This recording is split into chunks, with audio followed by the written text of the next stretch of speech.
Guys, hello, good afternoon. It's 4:30 in the afternoon at nandito po ako sa tabing dagat.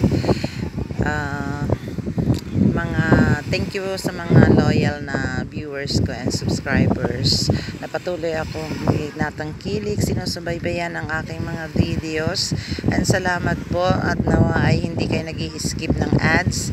At patuloy ko pong hinihingi sa inyo subscribes, like, share, and comment sa aking mga videos na ina-upload ko at higit sa lahat yung mga upcoming videos ko hinihiling ko po na panoorin nyo po, no skip ads po please, dahil dun lang po kami nakakakuha ng revenue.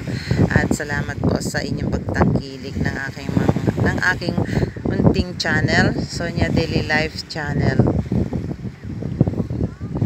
Yan po nakikita ninyo, ayan po yung parang bahay na made po sa kawayan at palaspas ng nyog. Yan po yung ginagamit nila para parating sa dagat doon at kung saan po mangingisda doon. Yan po ang kanilang ginagamit hanggang ngayon. Ito po yung aming isla at ito yung mga nangingisda umaga't hapon at madaling araw po ay nangingisda pa rin sila.